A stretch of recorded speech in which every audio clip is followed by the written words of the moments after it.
Yes, lion এখন একমাত্র শীর্ষে আলোচনায় থাকা উচিত।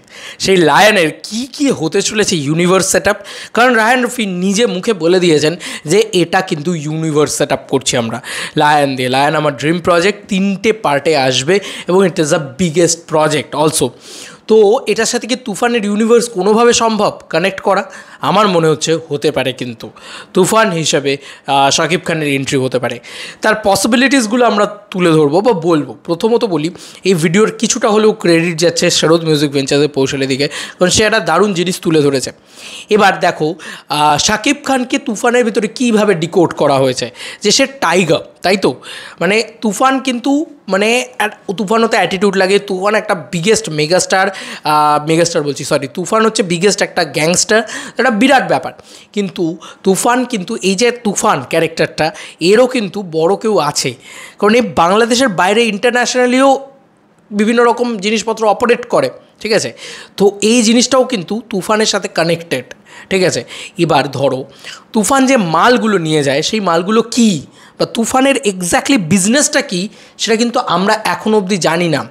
আমরা রাজনৈতিক দিকটা দেখতে পেয়েছি, কিন্তু আমরা কিন্তু দেখতে পাইনি যে তুফান অ্যাকচুয়ালি করেটা কী, ওর প্যাটার্ন অফ ওয়ার্কটা কী। যেরকম বস সিনেমাতে জিতের প্যাটার্ন অফ ওয়ার্কটা কী, মানে সূর্য ভাইয়ের প্যাটার্ন অফ ওয়ার্কটা কী, সেটা আমরা বুঝতে পেরেছিলাম বা দেখতে পেয়েছিলাম। কিন্তু তুফানের ক্ষেত্রে কিন্তু তুফান পার্ট 1-এ পুরোটাই লুকিয়ে রাখা হয়েছে।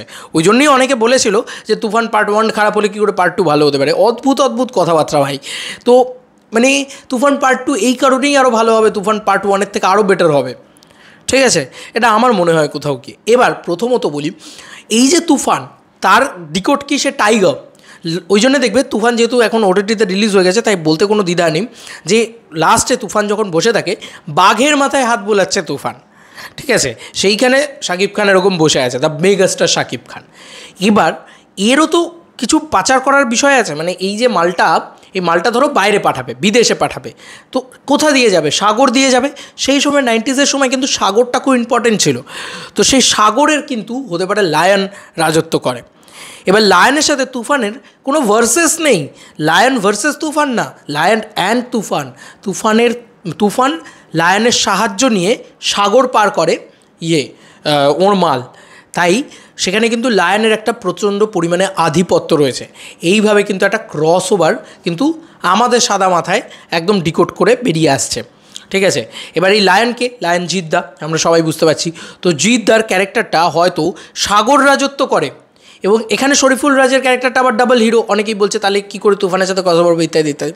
দেখো শরীফুল রাজ, তার সাথে আমার মনে হয় যেরকম দেবারাতে আমরা দেখলাম সাইফ আলি খান, সেও কিন্তু ডাবল হিরো, মানে এখানে ডাবল হিরোই। কিন্তু সাইফ আলি খানের দিক দিয়ে ভুল না, আর ওদিকে কিন্তু এনটিআরও কিন্তু এনটিআরের দিক দিয়ে ভুল না। তো এই যে একটা দারুণ প্রতিযোগিতা, ঠিক আছে? আমার মনে হয় শরীফুল রাজের সাথে একটা খুব বন্ধুত্বপূর্ণ সম্পর্ক থাকবে লায়নের। এবং লায়ন কে? কারণ দেখো ওই জাহাজগুলো লায়ন লেখা, মানে এখন অবধি আমরা জানি না, এটা প্যানমেড পোস্টার, আমাদের ধারণা যে লায়ন কিন্তু জাহাজ লুট করে, একটা জলদস্যু লায়ন লুটও করে এবং লোকাল মাল পাচার করতে সাহায্য করে। ওই মানে পুলিশ তো প্রচণ্ডভাবে কী বলবো স্ট্রং, কিন্তু লায়নকে ধরার ক্ষমতা কারুর নেই। তো লায়ন হচ্ছে সেই মাধ্যমটা যাকে তুফানের প্রতিনিয়ত প্রয়োজন, কিন্তু লায়নের বিপদে তো তুফান আসবেই, স্বাভাবিক বিষয়। তো এইভাবে হয়তো শাকিব খানের একটা ক্যামিও কিন্তু লায়নের ভিতরে ঢোকানো যেতে পারে বা ঢুকতে পারে, ঠিক আছে? এবার শান্ত কিন্তু বেঁচে আছে, এটাও আমাদের ভুললে চলবে না। তো তারও ক্যারেক্টারটাকে কোনোভাবে নিয়ে আসবে। তো একটা ইউনিভার্স সেট আপ করা না খুব ডিফিকাল্ট, জানো তো। আর সেটা যদি সাকসেসফুলি একবার রায়ান রফি করে ফেলতে পারে, সেটা কিন্তু রায়ান রফি একমাত্র পারবে তাহলে, কারণ ওনার মতন সাকসেসফুল ডিরেক্টর কমার্শিয়ালি আর কেউ নেই বেঙ্গলে এখন। দুই বাংলার কথাই বলছি, নেই কেউ। তো এরকম 60 কোটি টাকা বক্স অফিস কালেকশন দেওয়া ডিরেক্টর আর কোথায় পাবে তুমি বলো না বাংলা সিনেমায়, এবং ইন্টারন্যাশনালি সাকসেসফুল। তো এই মার্কেটে দাঁড়িয়ে এইটা যদি একবার ক্রস ওভার করে একটা ইউনিভার্স করে ফেলতে পারে, কারণ বেঙ্গলে একটা ইউনিভার্স নেই, স্ট্রং একটা পার্টিকুলার ইউনিভার্স নেই কমার্শিয়ালি। একটা হয়েছে দশম অবতার, মানে এই প্রবীর পোদ্দার ইত্যাদি বিষয়টা করেছে, দেখো কী লেভেলের বিজনেস করেছে। ভালো সিনেমা খারাপ সিনেমা পরের কথা, দেখতে তো গেছে লোকে। তো এটাই হচ্ছে আসল পয়েন্ট। তো আমার যেটা মনে হয় যে তুফানের সাথে কিন্তু লায়নের ক্রস ওভার হতে পারে এই জিনিসপত্র, কারণ দেখবে তুফান যে জিনিসগুলোকে নিয়ে যায় বা যে জিনিসপত্রের থাকে সেখানে সিংহের ছাপ মারা, কিন্তু তুফান তো টাইগার, আমরা সবাই জানি। তুফান তো বাঘ, তাহলে বাংলার বাঘ বলা হচ্ছে ওখানে। ক্যা চাইতে রেখো, সেই পুরা দেশ, ওই যেটা যেভাবে দেয় ওটা দারুণ লাগে। তাহলে কেন ওই সিংহের ছাপ দেওয়া মাল? তার মানে শুধু তুফানের মাল কিন্তু পাচার হয় না, লায়নের মালও কিন্তু পাচার হয়। হয়তো লায়ন এই বিজনেসটাকেও কন্ট্রোল করে, তুফানের এই বিজনেসটাকে।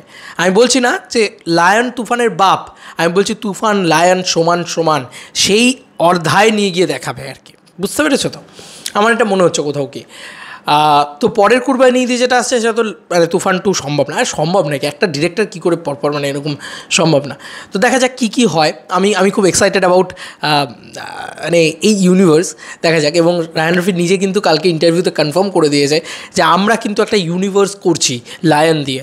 এবার সেটা তুফানের সাথে কানেক্ট করে কিনা সেটাই দেখার বিষয়, কারণ দুটোই গ্যাংস্টার ড্রামা, দুটোই বড় ছবি, দুটোই মানে ভিলেনদের নিয়ে গল্প। এবং আবারও আদ্যপান্তভাবে একটু ক্লিয়ার করে দিই, শান্ত কিন্তু একটা ভালো ছেলে, ঠিক আছে? শান্তর ভিতরে কিন্তু টু হিরো ব্যাপার নেই, মানে কোনো দ্বিচারিতা নেই, ঠিক আছে? যে ও ভিলেন, ও ভালো, এরকম। তুফান কিন্তু জন্মগত রাক্ষস। এবং লায়নও কিন্তু আমার মনে হয় যেহেতু ভিলেন হবে, তো রোলেক্স হবে, তো মানে ওই ভিলেনেটিক জিনিসপত্র থাকবে, তো আমার মনে হয় যে জিদ্দাও কিন্তু জন্মগত রাক্ষস টাইপেরই হবে, খুব ডেঞ্জারাস একটা ক্যারেক্টার হবে। তার সঙ্গে তুফানের হাত মেলানো চলবে আর কি। তুফান এত পাওয়ার পায় কী করে? তুফান একা তো এখান থেকে শুধু অপারেট করছে না, তুফানের আরও হাত রয়েছে। সেই আর একটা বড়ো হাতের নাম হচ্ছে লায়ন, আমার এটা কোথাও গিয়ে মনে হচ্ছে। এবার তোমাদের কার কি মতামত এই এন্টায়ার ভিডিওটাকে নিয়ে জানিও কমেন্ট সেকশনে। চলো বন্ধুরা, নতুন কোনো ভিডিওতে দেখা হবে ভাই। আমি চাই, এটা পুরোপুরি আমার প্রেডিকশন, আমার মতামত, এটা কোনো নিউজ নয়, আমার প্রেডিকশন, আমার মতামত। আমি চাই যে এই ইউনিভার্সটা হোক, Rayan Rafi can do this. তো প্লিজ রায়ান রফি, আপনার কাছে যদি আমার এই ভিডিওটা পৌঁছায়, প্লিজ এরকম কিছু করুন, বড় কিছু করুন। চলুন নতুন কোনো ভিডিওতে দেখা হবে ভাই।